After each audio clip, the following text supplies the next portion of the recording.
started on behalf of WNUR 89.3 FM. Thank you very much for sitting with us. I want to introduce Jaymie. So to get started, Jaymie, do you mind just giving us a little background about where you're from and then also how you found yourself in Montreal? I'm from France, and I came 4 years ago. You know, I was a lot more in like pop music before, and I came here just, you know, to see what happened in Montreal. So I came here and I continued to work on my stuff, and like in 2016, so I decided to move more in house electronic music. I didn't know what exactly, and that's how Jaymie came to life, basically. So yeah, I was here, no purpose, just to move from France, work in my music, and then that's it. Absolutely. And what made Montreal the place that you wanted to go in order to like begin and like start working on your music? In fact, I started like more than 10 years ago when I was younger. Yeah. And I moved a little bit in Italy too. Then I came back in France, and when I was like, you know, what else can I do? So I didn't know where to go, and I was like, okay, I'm gonna see what happens. But I had no plan in mind. You know, it was like I was just following the flow, and at the end of the 4 years, I'm here, and that's good because here you can have like the opportunity to work between like the Europe and the the United States. So it's a good spot for me, you know, as both a circuits. yeah, exactly. That's fantastic. And how would you say, you know, since you've come here and kind of begun developing your own style, how would you say it's evolved in like the different communities and the different scenes you've been in? In fact, I was like more in urban music, you know, I grew up with that. I can't say I'm a nerd of electronic music. You can ask me of big house legend, house music, maybe I don't know them, you know, that's the truth. So I started to develop my own stuff.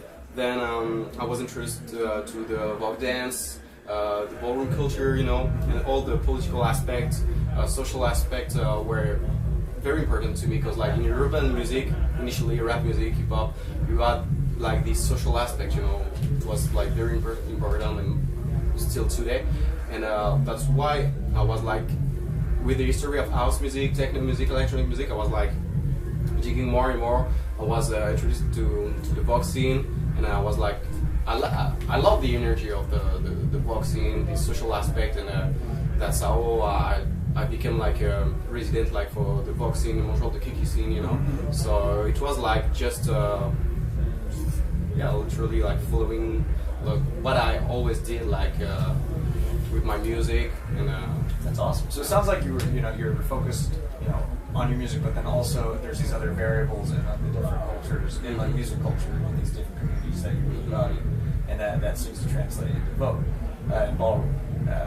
Question I have: how do you think the scene differs? If you've had any experience going into the other scenes, both within a ballroom in the States or even ballroom in Europe versus Montreal, are they all similar or? No, the main difference is that I'm a DJ for the ballroom scene, but my music is not like ballroom, you know. It's really influenced by ballroom with the energy. There's like a lot of percussion, Afro rhythm, and on the other part, I mix for the ballroom community here.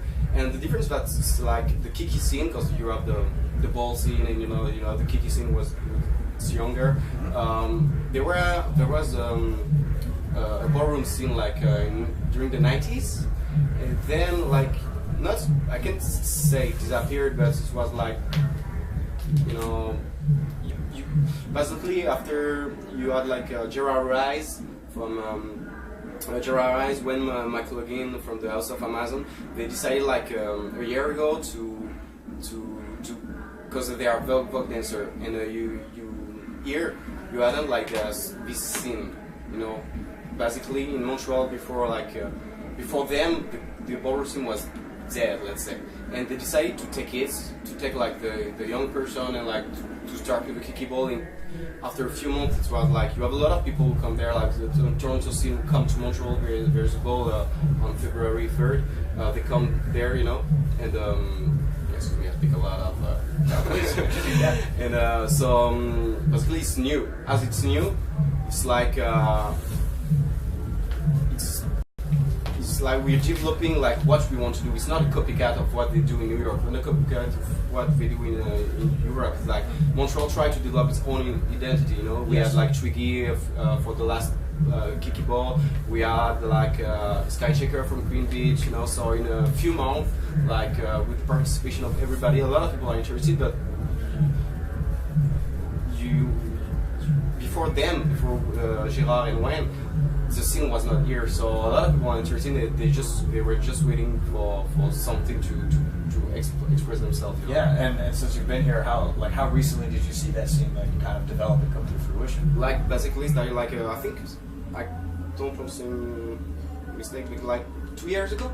Wow, just, so yeah, really it's really recent, but it's really huge.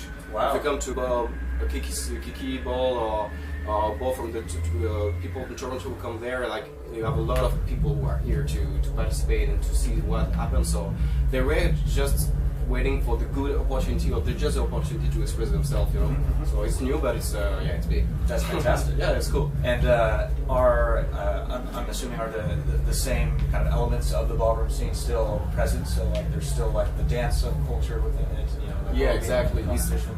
It's exactly the same thing, but with like the recipe of Montreal. You know, Fantastic. so that's it. That's awesome.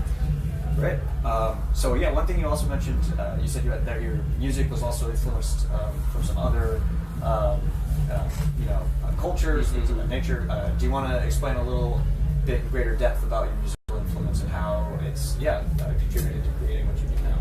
It's a lot of hybrid music. You know, it's not conform music. Like it's a mix of like bass music, Afro music, tribal rhythm.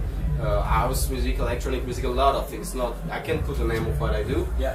That's why I just dropped like a EP with Nightwork, and the next one will be dropped with Fright Night. So Anasia and Salva like relaunched Fright Night label, so it will drop in a few months.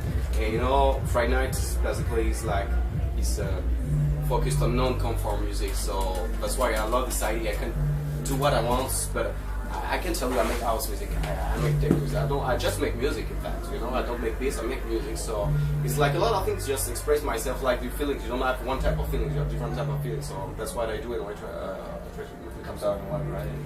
That's awesome. Well, yeah, we're looking forward to seeing what you have in store, and on behalf of WNUR, thank you very much for sitting down and speaking with us. Yeah.